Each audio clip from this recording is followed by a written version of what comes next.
건강한 디스크도 나빠질 가능성이 굉장히 높고 큰일 날 수 있어요.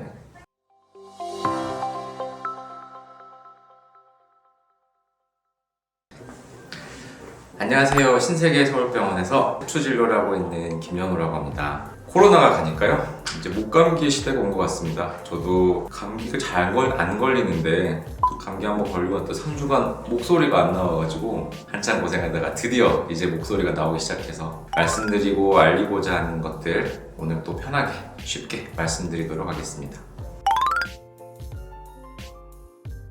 그리고 온몸에 있는 관절들을 보면은 자꾸 움직일 때마다 뚝뚝뚝 소리 나는 경우가 있을 거예요. 이제 그러면서 시원하다는 느낌을 받으실 때가 있는데, 일단 결론적으로 말씀드리면 하지 않는 게 좋다입니다. 자, 그 소리가 왜 나는 거냐면은 돌기뼈, 뼈가 울퉁불퉁 튀어나와 있는 곳을 근육이 넘어다닐 때, 또는 이제 근육과 근육들이 마찰될 때 생기는 소리인데요. 이렇게 평소에 안 쓰던 모양으로 이렇게 움직이는 거니까 시원하다고 느끼실 수 있는데, 결국 그게 마찰음이거든요. 자꾸 이걸 반복적으로 하다 보면은 분명히 이 조직에 손상이 좀 가요.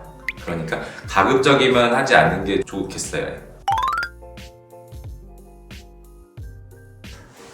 이제 허리 통증 중에 되게 큰 부분이 근육에서 오는 통증도 있어요.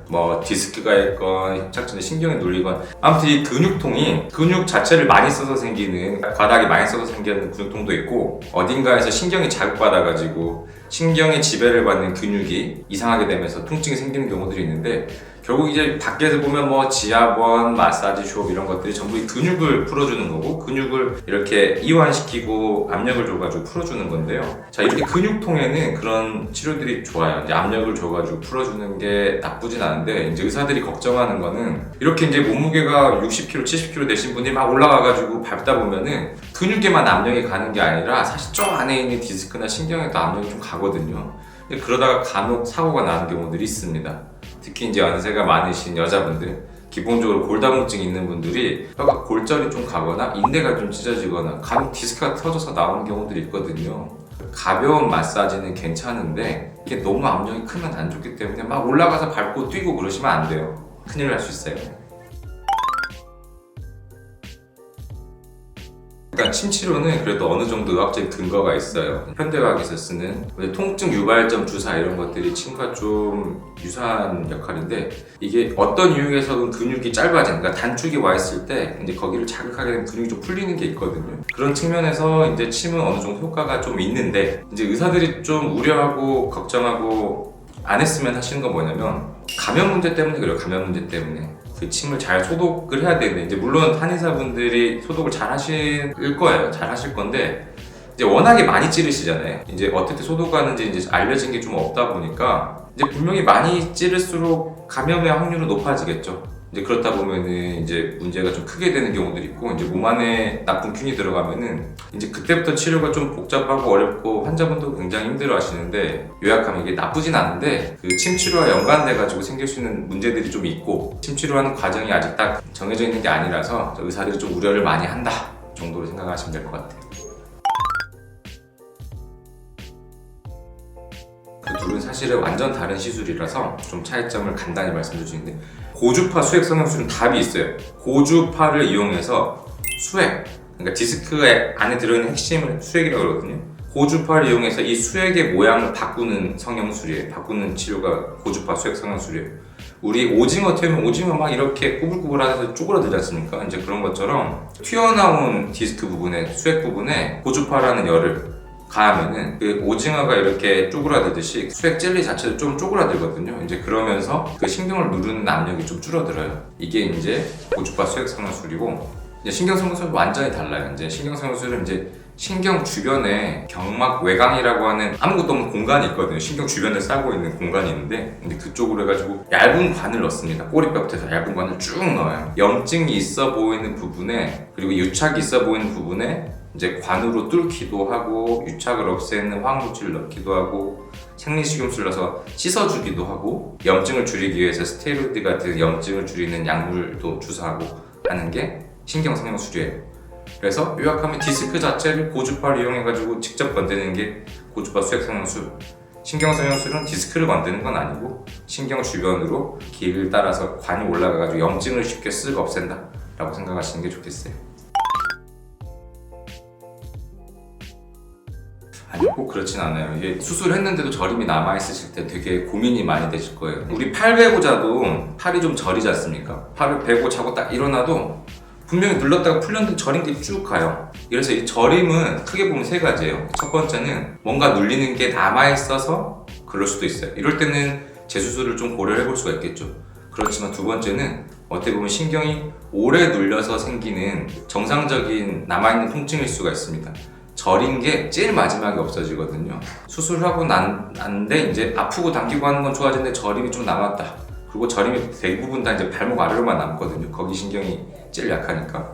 자, 이럴 때는 좀 지켜보는 게 좋고, 일반적으로 한 6개월까지는 저림 증상은 보시는 게 좋아요. 알아서 없어질 가능성이 높거든요. 이제 세 번째는 신경 자체가 다쳤을 때도 저림이 있을 수가 있어요. 신경이 너무 오래 눌려가지고 조금 변성이 생기면은 저림 증상이 좀 남기도 하고요. 그리고 이제 수술 과정에서 신경이 약간 그 데미지가 가면은 저림이 조금 생길 수가 있는데, 이제 이럴 경우에도 되게 이제 기다리다 보면은 저림 증상이 좀 약해지거든요. 무조건적으로 저림이 있다고 해서 수술하지는 않고 오히려 안 하는 쪽이 훨씬 많아요. 지켜보는 게 1번. 그래도 안 나으면 2번이 수술도 좀 고려할 수 있다.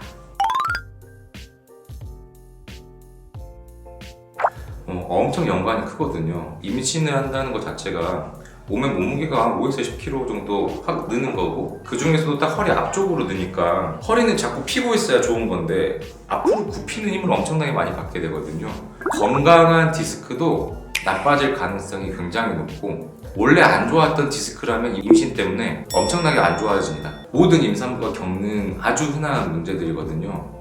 그래서 꼭 이제 임신을 계획 중이실 때 꼭 하셔야 되는 게, 허리 주변에 코어 근육 강화 운동을 되게 많이 하시고 허리 치료를 좀 많이 받으신 다음에 임신하시는 걸 추천을 드리고, 이제 임신 중에 아프시게 된다면은 쓸 수 있는 약도 되게 제한적이고 할 수 있는 게 많이 제한적인데, 계속 좀 병원에 다니실 수밖에 없어요. 이제 몸에 안전한 치료들이 이제 몇 가지밖에 없기 때문에 계속 왔다 갔다 하시면서 주기적으로 좀 관리를 받으셔야 됩니다. 물론이죠.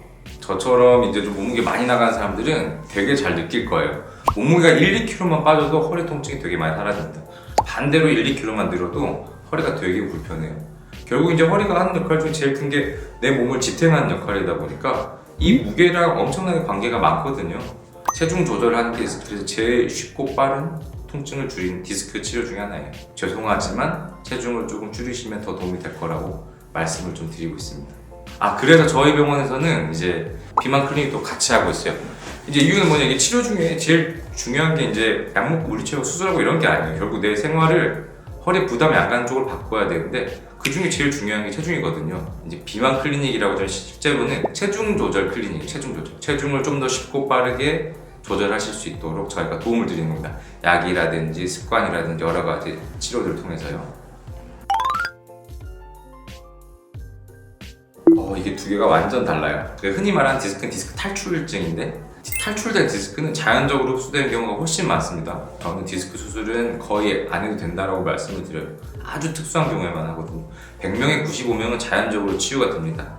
이때 꼭 지켜야 될 원칙들만 몇 가지 지키시면은 디스크는 자연적으로 치유가 되기 때문에 꼭 수술하거나 겁먹지 않으셔도 돼요. 하지만 이게 터지게 된 이유라든지 그런 게 분명히 있을 거기 때문에, 그렇게 생활이라든지 원인들을 교정하지 않으면 이게 또 재발하고 재발할 거라서, 이제 그럴 때는 이제 뭐 수술도 하고 또 하고 하는데 대부분 다 없어집니다. 근데 이제 반대로 협착증은 사실은 연세가 드시면서 다 생기는 거거든요. 이게 허리뼈가 불안정해지면서 인대가 두꺼워져서 신경을 누르는 건데, 이건 사실 조금씩 진행을 해요. 협착증이 없어지진 않아요. 약 먹고 주사 맞고 해서 낫는다고 하는 거는 협착증이 없어지기보다는 내 몸이 거기에 맞춰서 자세도 조금 변하고, 그 다음에 혈관도 좀 잘 들어오고 활동량도 조금 조절하게 되면서 증상이 편안적으로 변하는 거죠. 협착증이 없어지는 병은 아니에요. 협착증은 없어지진 않는데 협착증으로 인한 증상은 조절할 방법이 많이 있어서 항상 증상을 조절할 수 있는 가벼운 치료부터 먼저 해보고, 그래도 이런 것들이 효과적이지 않을 정도로